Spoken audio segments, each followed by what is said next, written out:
오늘 함께 나눌 말씀은 신약성경 사도행전 17장 22절에서 34절까지 말씀입니다. 사도행전 17장 22절에서 34절까지 말씀.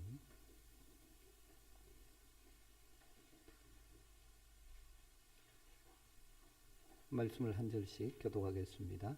바울이 아레오바고 가운데 서서 말하되 아덴 사람들아 너희를 보니 범사에 정교심이 많도다.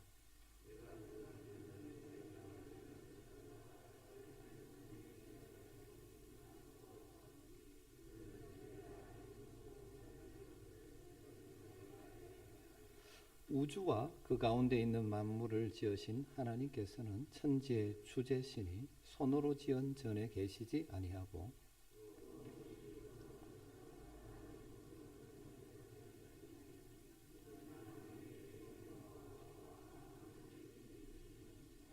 인류의 모든 족속을 한 혈통으로 만드사 온 땅에 살게 하시고 그들의 연대를 정하시며 그 주의 경계를 한정하셨으니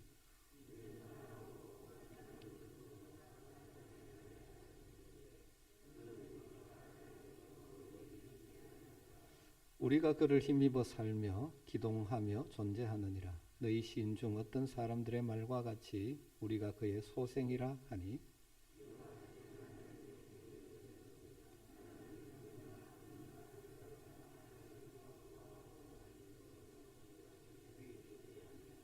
알지 못하던 시대에는 하나님이 간과하셨거니와 이제는 어디든지 사람에게 다 명하사 회개하라 하셨으니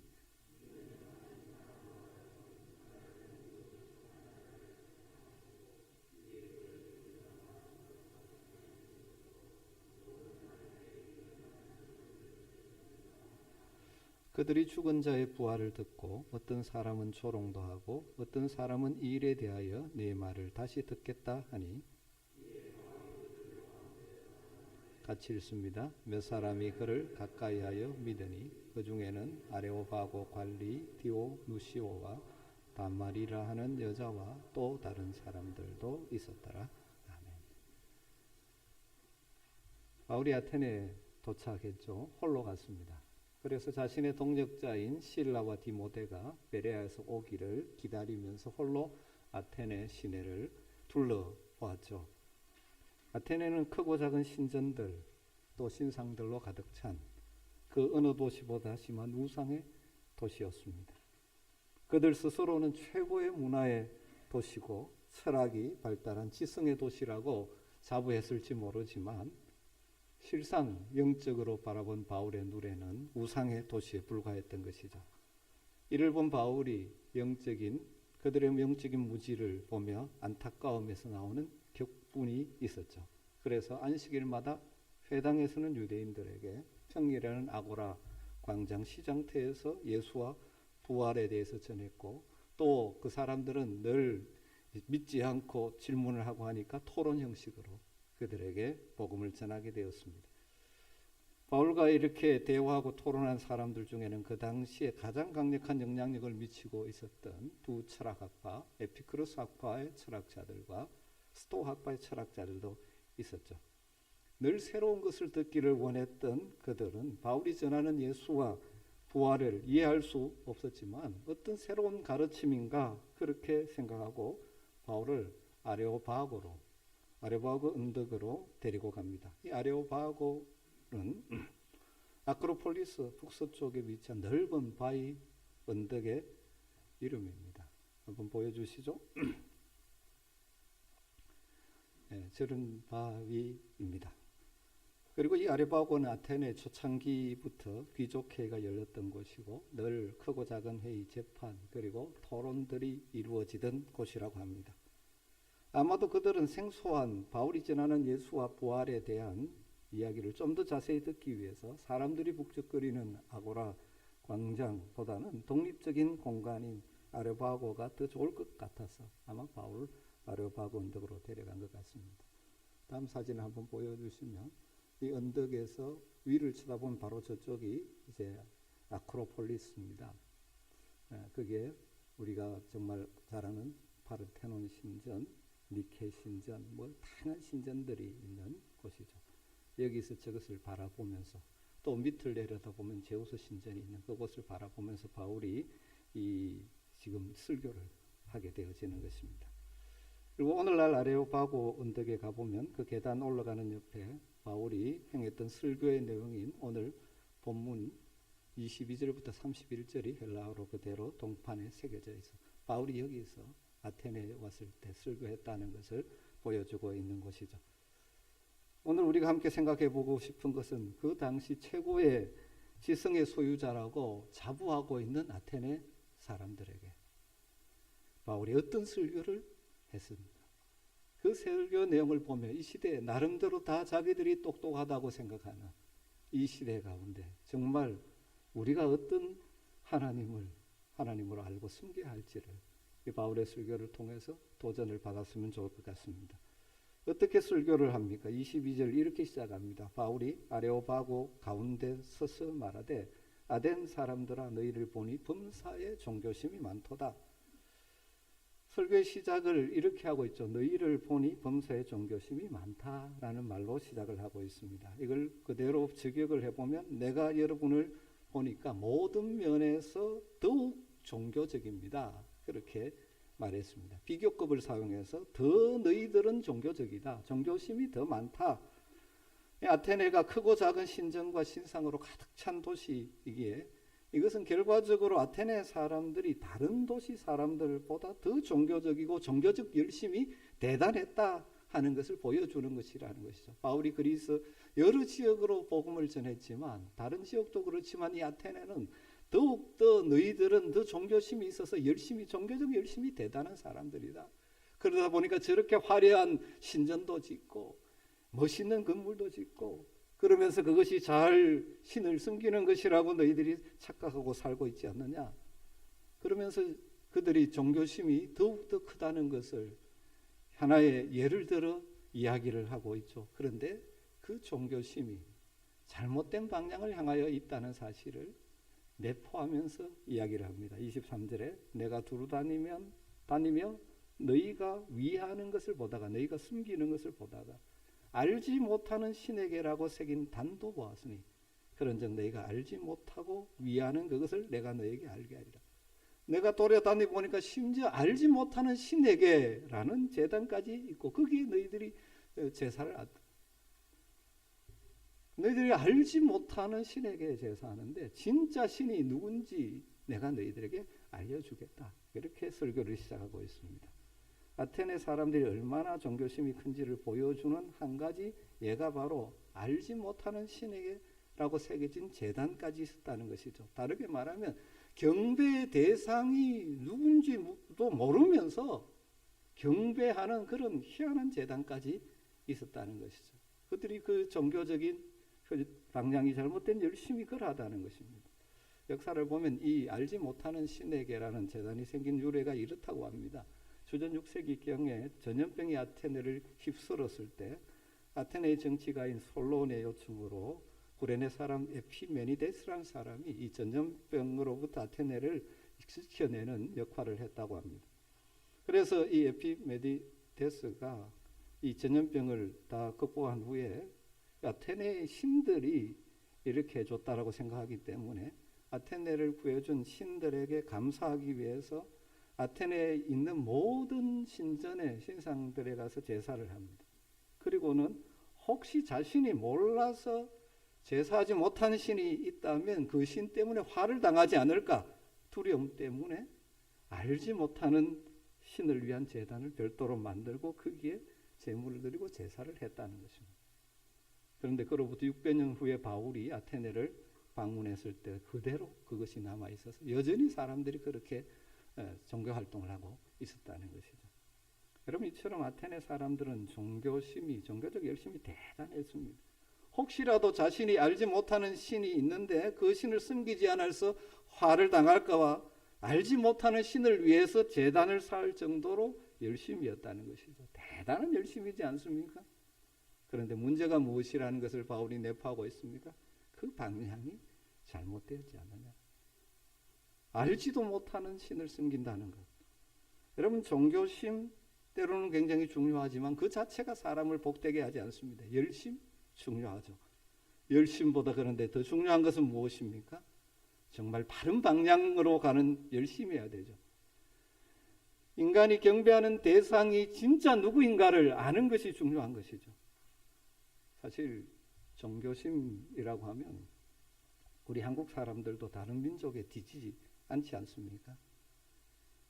화를 면하고 복을 받기 위해서 얼마나 정성을 들이는지 모릅니다.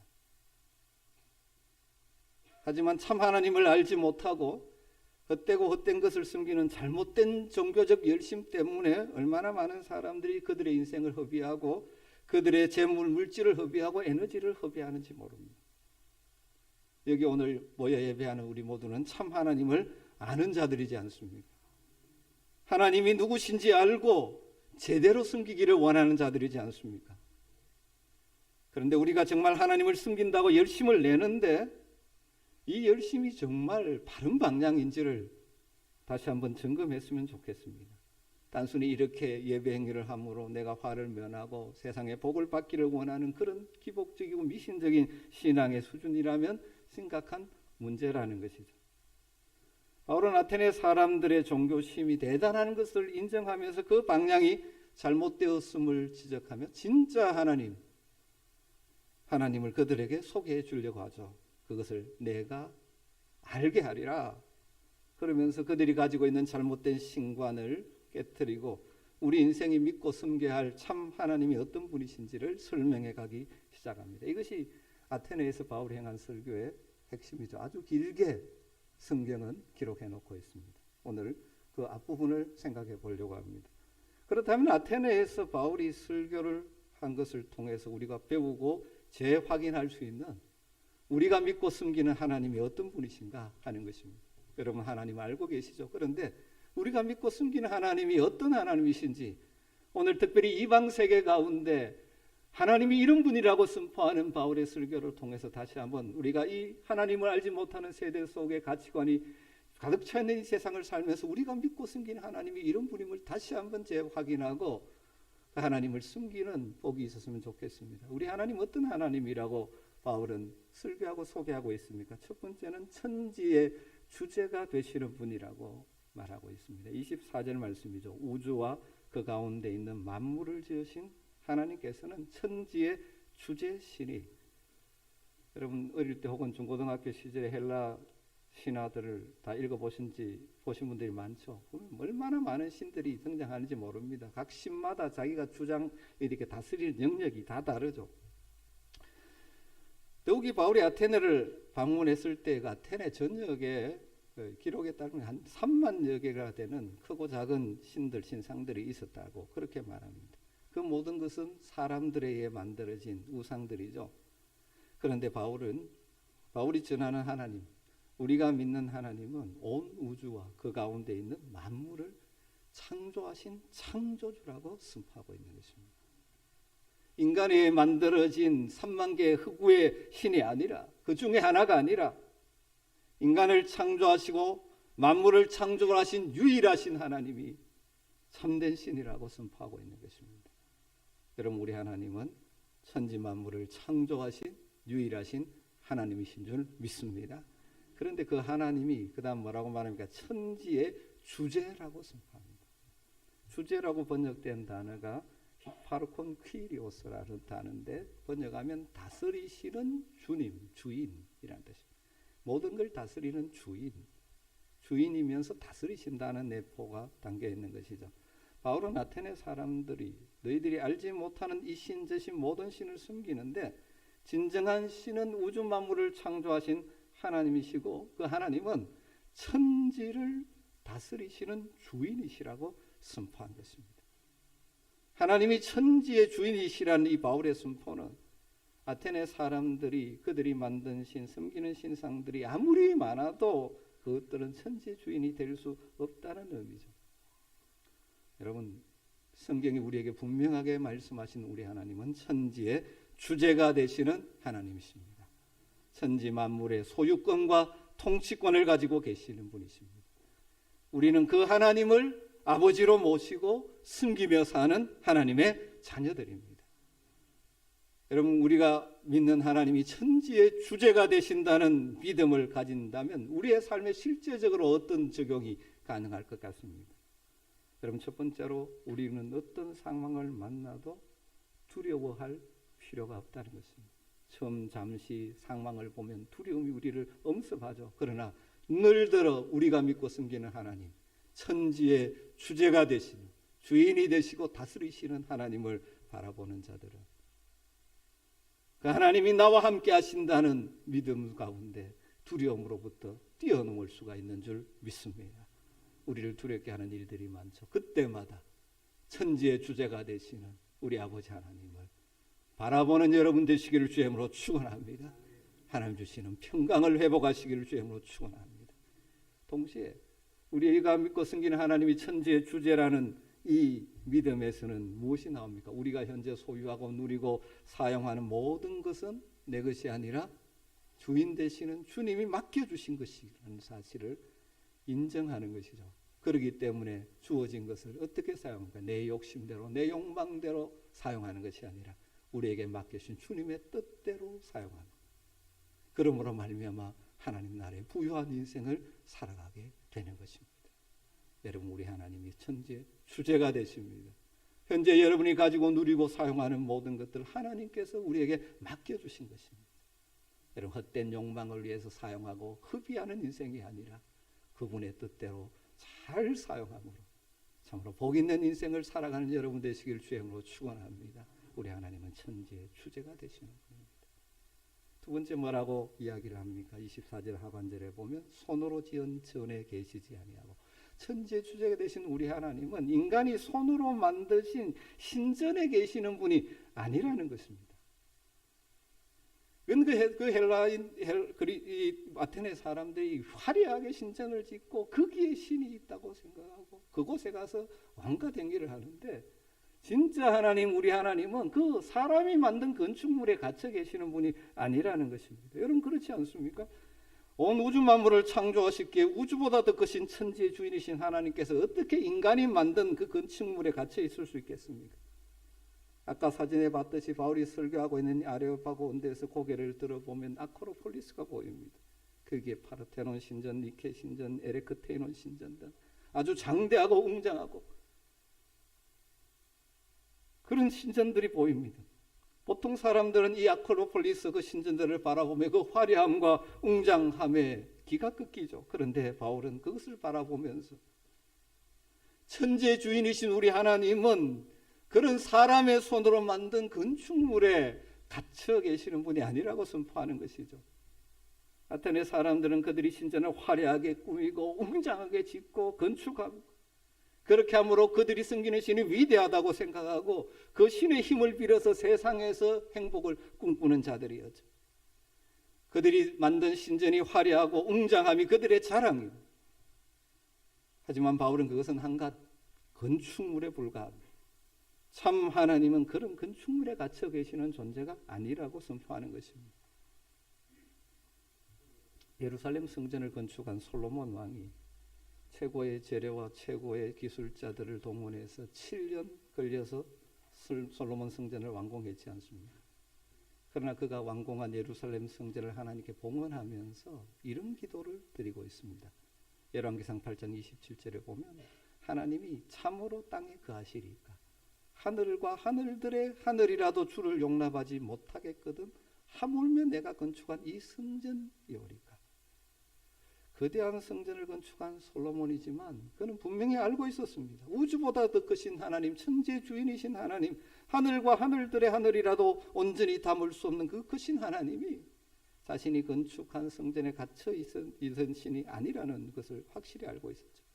그럼에도 불구하고 솔로몬이 성전을 건축한 것은 하나님께서 그곳에만 계시리라고 기대했기 때문이 아니죠. 성전이라는 예배 공간을 통하여 백성들이, 이스라엘 백성들이 하나님과 만나고 그들의 죄 사함을 받고 또 그 은혜를 누리고 일상성전 밖 일상생활 속에서 하나님과 동행하는 하나님의 백성으로서 살아가도록 하기 위해서였죠.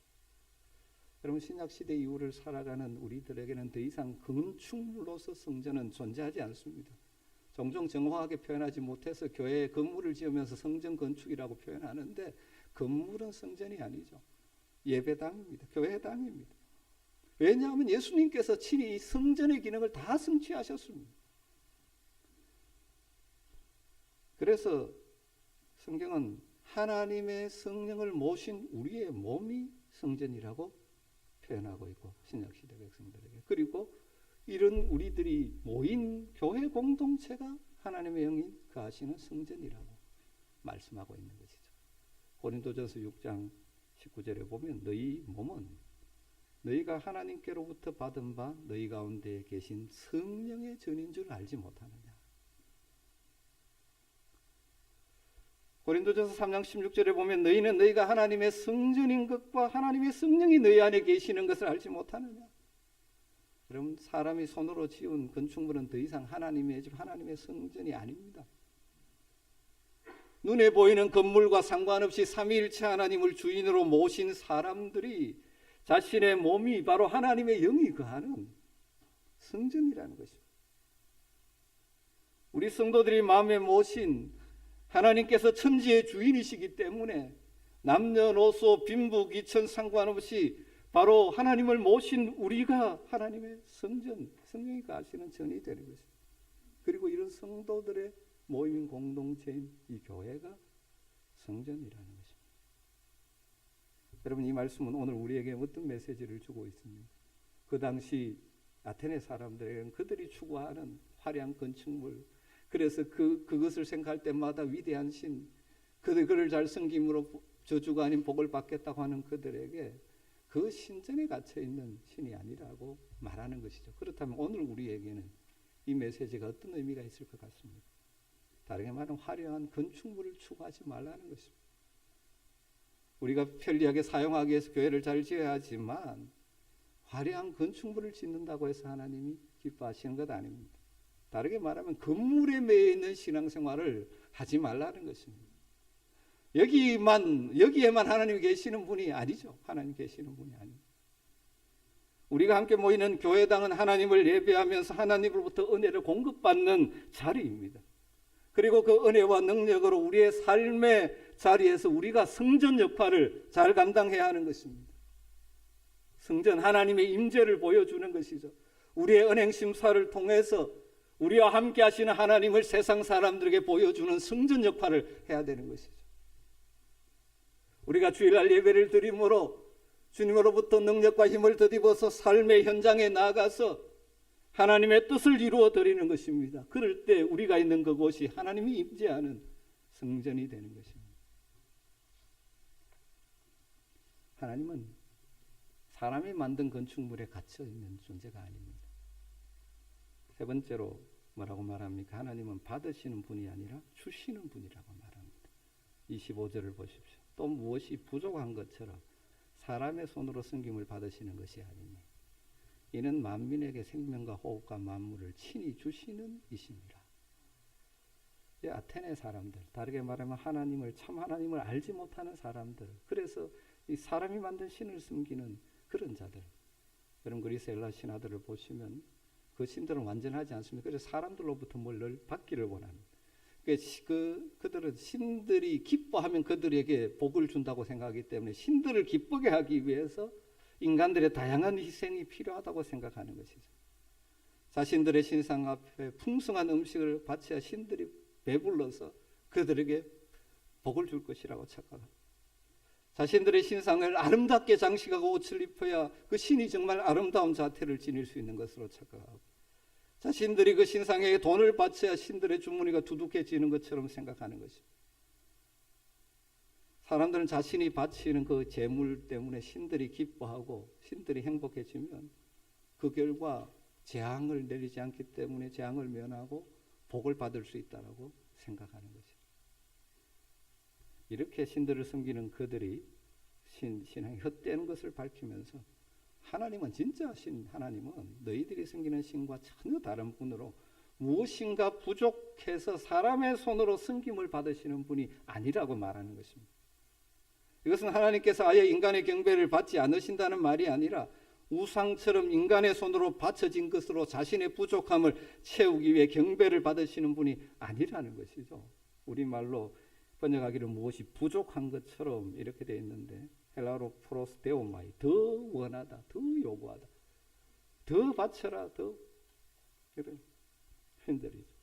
하나님은 우리의 승김 없이도 자기 충분성을 가진 분이시기 때문에 부족함이 없으신 분입니다. 인간에 의해 만들어진 인간 의존적인 우상과는 달리 하나님은 자신의 부족함을 채우기 위해서 인간에게 무엇을 요구하시는 분이 아닙니다. 오히려 하나님은 우리 인생에게 진정으로 필요한 것들을 주시는 분이라는 거죠. 뭐라고 말합니까? 이는 만민에게 뭘 주십니까? 생명과 호흡과 만물을 친히 주시는 이십니다. 주신다와 받지 않으신다가 아주 강조되어 있죠. 우리 하나님은 인간에게 받으시는 분이 아니라 주시는 분이라는 것입니다. 하나님은 인간에 의해 만들어진 우상처럼 자신의 부족함을 채우기 위해서 사람의 손에서 무엇인가 받으신 분이 아니라는 것이죠. 오히려 반대로 하나님께서는 생명 없는 우상들이 흉내도 낼 수 없는 우리 인생에게 꼭 필요한 생명과 호흡과 필요한 것들을 공급해 주시는 분이라는 것입니다. 여러분, 우리에게 생명과 호흡을 주신 분이 우리 하나님이십니다. 하나님께서 우리 인간을 하나님의 형상으로 만드시고 그 코에 생기를 부어 넣으셔서 살아있는 존재가 되게 하셨죠. 우리에게 생명을 주시는 뿐만 아니라 창조기사를 보면 창조 이전에 천지의 모든 것을 창조하셨다. 하늘과 땅, 바다와 물, 그리고 모든 식물들, 공중의 새들 다 창조하셔서 인간들이 살아갈 수 있는 모든 환경을 만들어 주시고 우리 인생을 창조하십니다. 이것처럼 하나님과의 바른 관계 속에 있는 자들에게 필요한 것들을 주시는 것입니다. 이 말은 하나님과 우리의 인간관계는 하나님께서는 인간 의존적이지 않으시고 인간이 전적으로 하나님을 의존하며 살아야 한다는 것입니다. 이게 아테네의 우상을 섬기는 것과 다른 것이고 일반 하나님을 참 하나님을 모르는 자들이 종교생활과 차이인 것입니다. 이 말씀을 들으면서 이런 생각하시는 분이 혹시 있을지 모르겠습니다. 우리가 믿는 하나님도 구약시대에 보면 인간의 손으로 온갖 제물을 받지 않으셨는가? 오늘날 우리도 신앙생활하면서 하나님께 헌금을 바쳐야 된다고 드리고 있지 않는가? 외형적으로 본다면 인간의 손으로부터 각종 제물을 받으신다는 측면에서 비슷해 보입니다. 그러나 하나님과 우상은 본질적인 차이가 있습니다.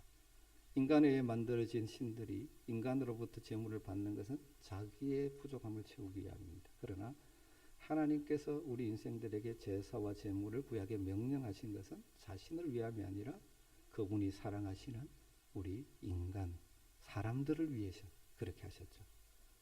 하나님의 법에 따르면 죄의 삭은 사망입니다. 그래서 범죄한 인간은 죽을 수밖에 없습니다. 우리를 창조하시고 인생을 창조하시고 생명과 호흡을 주신 하나님께서 범죄한 인생들이, 죄인들이 죽을 수밖에 없는데 그걸 살려주시기 위해 하나님의 방법이 무엇이었습니까? 제사와 제물이었습니다. 구약시대 범죄한 죄인이 속죄제를, 번제를 드릴 때 어떻게 합니까? 먼저 그 제물에 안수를 합니다. 그 과정의 중요한 의미는 내 죄를 짐승에게 전가, 죄의 전가의 절차죠. 그래서 제물된 짐승이 내 죄를 지고 죽임을 당함으로 내 죄가 다 죽었다는 것이죠. 그래서 용서함을 받는 것이죠.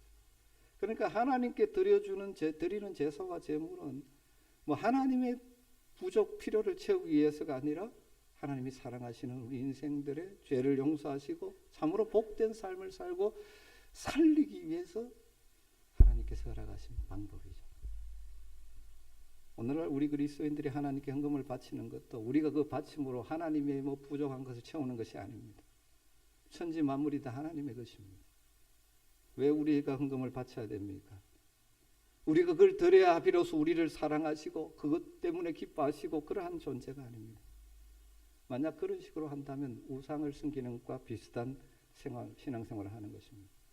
천지 만물이 다 하나님의 것인데 우리가 드리는 그 자그마한 것이 무슨 큰 의미가 있겠습니까? 그럼에도 우리가 자발적으로 하나님께 헌금을 드리는 것은 하나님이 베풀어 주신 그 놀라운 은혜를 알기에, 구원의 은총을 알기에, 우리의 삶을 인도해 주신 그 은혜 알기에 하나님을 향하여 감사를 표현하는 우리의 감사의 표현이고, 또한 하나님께서 우리에게 모든 것을 주셨다는 것을 알기에 이것 하나님이 내게 주신 것입니다 고백하면서, 또 더 많은 사람들이 하나님을 알아 영원한 생명, 영원한 사랑 안에 거하는 복을 누리도록 하기 위한 도구로 사용하라고 우리는 드리는 것입니다. 오늘 말씀을 정리하십시다. 아테네에서 행한 바울의 설교가 우리에게 다시 한번 깨우쳐주는, 우리가 믿고 섬기는 하나님이 어떤 분이신지를 생각하게 만드는, 우리 하나님 어떤 분이라고 말합니까? 천지와 우리의 인생을 창조하신 창조주시요 천지의 주제가 되시는 분이 우리 하나님이십니다. 여러분, 이 믿음을 가지고 사시기를 주의 이름으로 축원합니다. 하나님 결코 인간이 지은 건축물에 갇혀 있는 분이 아닙니다.